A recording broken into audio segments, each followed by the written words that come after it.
Kita ke informasi lain, Saudara. Kontroversi pembahasan revisi Undang-Undang Mahkamah Konstitusi mendapat sorotan. DPR berencana mengesahkan revisi ini menjadi undang-undang setelah melalui pembahasan yang terkesan diam-diam. Anggota Komisi 3 DPR dari fraksi PD Perjuangan, Johan Budi, mengatakan tidak diundang dalam rapat pembahasan revisi Undang-Undang Mahkamah Konstitusi. Menurut Johan, belum ada pandangan mini fraksi untuk memutuskan RUU MK bisa dilanjutkan di paripurna DPR. RUU MK jadi sorotan karena ada sejumlah hal kontroversial, antara lain soal usia minimal hakim konstitusi yang hendak diubah dari 55 tahun menjadi 60 tahun. Saat ini ada 3 hakim yang usianya di bawah 60 tahun, yaitu Guntur Hamzah, Saldi Isra, dan Daniel Yusmik. Itu kan harusnya ada di ruang Komisi 3, masing-masing fraksi menyampaikan.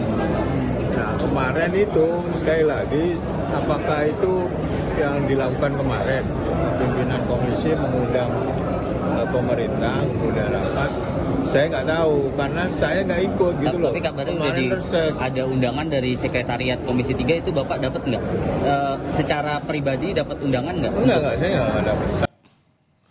Sementara Wakil Ketua DPR dari fraksi Gerindra Sufmi Dasko mengatakan pembahasan revisi Undang-Undang MK yang terjadi di masa reses sudah melalui izin pimpinan. Dasko juga menyebut bahwa keputusan soal revisi Undang-Undang MK yang diambil oleh pemerintah dan DPR saat ini sudah bisa dilanjutkan ke sidang paripurna.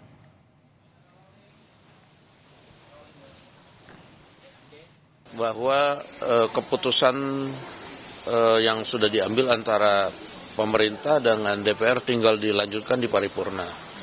Nah, sehingga masa sidang yang masih panjang ini juga memungkinkan untuk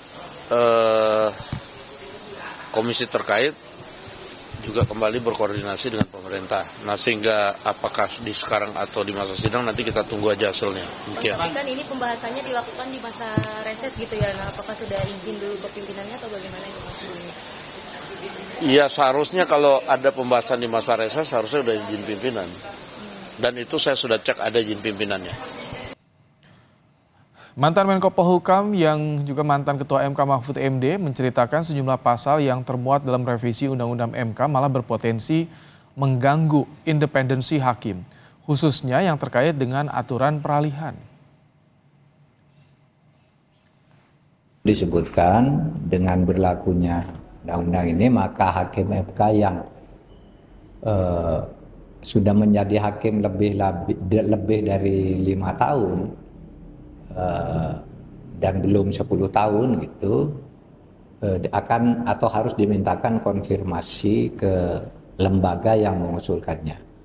Nah, itu saya tidak setuju waktu itu karena itu bisa mengganggu independensi hakim MK.